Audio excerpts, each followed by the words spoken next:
दोस्तों, आज की कथा आपके लिए बहुत ही लाभदायक होने वाली है, क्योंकि ऐसा माना जाता है कि शिवरात्रि के दिन यदि आप शिव पार्वती विवाह की कथा न सुने तो यह व्रत विफल हो जाता है। इसलिए कथा को पूरा जरूर सुने। शिव विवाह कथा को भारत की आध्यात्मिक कथाओं में बहुत महत्वपूर्ण माना जाता है। शिव विवाह में पार्वती के पिता शिव का वंश जानना चाहते थे। फिर शिव ने क्या जवाब दिया?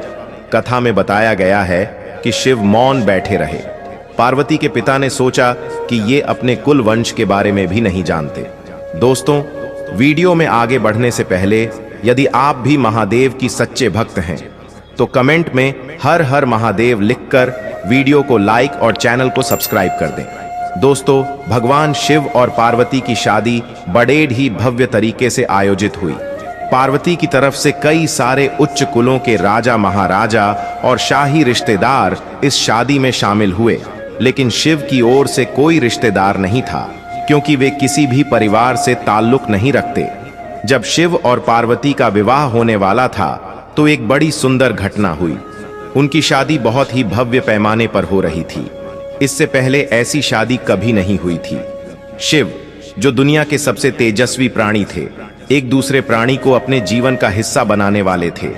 उनकी शादी में बड़े से बड़े और छोटे से छोटे लोग शामिल हुए।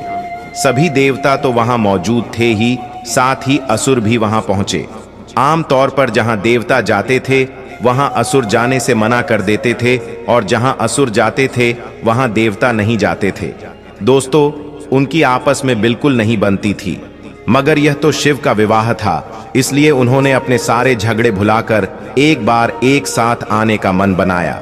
शिव पशुपति हैं, मतलब सभी जीवों के देवता भी हैं, तो सारे जानवर, कीड़े मकोड़े और सारे जीव उनकी शादी में उपस्थित हुए।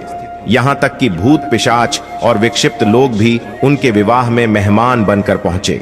यह एक शाही शादी थी, एक राजकुमारी की शादी हो रही थी, इसलिए विवाह समारोह से पहले एक अहम समारोह होना था। वर वधू दोनों की वंशावली घोषित की जानी थी। एक राजा के लिए उसकी वंशावली सबसे अहम चीज होती है, जो उसके जीवन का गौरव होता है। तो पार्वती की वंशावली का बखान खूब धूमधाम से किया गया। ये कुछ देर तक चलता रहा। आखिरकार जब उन्होंने अपने वंश के गौरव का बखान खत्म किया तो वे उस ओर मुड़े जिधर वर शिव बैठे हुए थे। सभी अतिथि इंतजार करने लगे कि वर की ओर से कोई उठकर शिव के वंश के गौरव के बारे में बोलेगा, मगर किसी ने एक शब्द भी नहीं कहा। वधू का परिवार ताज्जुब करने लगा। क्या उसके खानदान में कोई ऐसा नहीं है जो खड़े होकर उसके वंश की महानता के बारे में बता सके? मगर वाकई कोई नहीं था। वर के माता पिता, रिश्तेदार या परिवार से कोई वहां नहीं आया था, क्योंकि उसके परिवार में कोई था ही नहीं। वह सिर्फ अपने साथियों, गणों के साथ आया था, जो विकृत जीवों की तरह दिखते थे।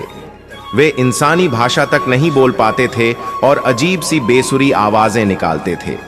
वे सभी नशे में चूर और विचित्र अवस्थाओं में लग रहे थे। फिर पार्वती के पिता पर्वतराज ने शिव से अनुरोध किया, कृपया अपने वंश के बारे में कुछ बताइए। शिव कहीं शून्य में देखते हुए चुपचाप बैठे रहे।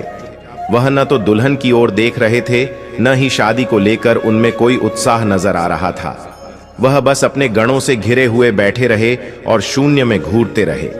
वधू पक्ष के लोग बार बार उनसे यह सवाल पूछते रहे, क्योंकि कोई भी अपनी बेटी की शादी ऐसे आदमी से नहीं करना चाहेगा जिसके वंश का अता पता न हो। उन्हें जल्दी थी, क्योंकि शादी के लिए शुभ मुहूर्त तेजी से निकला जा रहा था। मगर शिव मौन रहे। समाज के लोग, कुलीन राजा महाराजा और पंडित बहुत घृणा से शिव की ओर देखने लगे और तुरंत फुसफुसाहट शुरू हो गई। इसका वंश क्या है? ये बोल क्यों नहीं रहा है? हो सकता है कि इसका परिवार किसी नीची जाति का हो और इसे अपने वंश के बारे में बताने में शर्म आ रही हो। फिर नारद मुनि, जो उस सभा में मौजूद थे, उन्होंने यह सब तमाशा देखकर अपनी वीणा उठाई और उसकी एक ही तार खींचते रहे। वह लगातार एक ही धुन बजाते रहे, टोइंग टोइंग टोइंग। इससे खींचकर पार्वती के पिता पर्वतराज अपना आपा खो बैठे। यह क्या बकवास है? हम वर की वंशावली के बारे में सुनना चाहते हैं, मगर वह कुछ बोल नहीं रहा। क्या मैं अपनी बेटी की शादी ऐसे आदमी से कर दूं? और आप यह खिजाने वाला शोर क्यों कर रहे हैं? क्या यह कोई जवाब है? नारद ने जवाब दिया, वर के माता पिता नहीं हैं।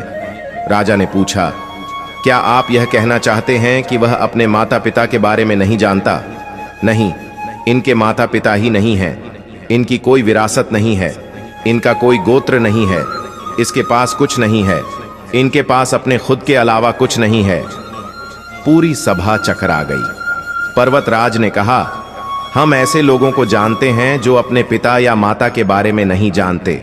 ऐसी दुर्भाग्यपूर्ण स्थिति हो सकती है, मगर हर कोई किसी न किसी से जन्मा है। ऐसा कैसे हो सकता है कि किसी का कोई पिता या मां ही न हो? नारद ने जवाब दिया, क्योंकि यह स्वयंभू हैं, इन्होंने खुद की रचना की है। इनके न तो पिता है न माता, इनका न कोई वंश है न परिवार, ये किसी परंपरा से ताल्लुक नहीं रखते और न ही इनके पास कोई राज्य है। इनका न तो कोई गोत्र है और न कोई नक्षत्र, न कोई भाग्यशाली तारा इनकी रक्षा करता है। यह इन सब चीजों से परे हैं। यह एक योगी हैं और इन्होंने सारे अस्तित्व को अपना एक हिस्सा बना लिया है। इनके लिए सिर्फ एक वंश है, ध्वनि। आदि शून्य प्रकृति ने जब अस्तित्व में आई तो अस्तित्व में आने वाली पहली चीज थी ध्वनि। इनकी पहली अभिव्यक्ति एक ध्वनि के रूप में है। ये सबसे पहले एक ध्वनि के रूप में प्रकट हुए, उसके पहले ये कुछ नहीं थे। यही वजह है कि मैं यह तार खींच रहा हूं। दोस्तों, इस तरह से हमें समझ में आता है कि महादेव की ना कोई अंत है और ना ही कोई शुरुआत। इस सृष्टि के रचनाकार महादेव है। महादेव से ऊपर कोई नहीं, महादेव ही सर्वोपरि है। तो दोस्तों, हम आशा करते हैं आपने यह कथा अच्छे से सुनी और देखी होगी, और हम महादेव से प्रार्थना करते हैं कि आपकी जो भी इच्छा है वह जल्द से जल्द पूरी हो जाए। इसी के साथ धन्यवाद दोस्तों।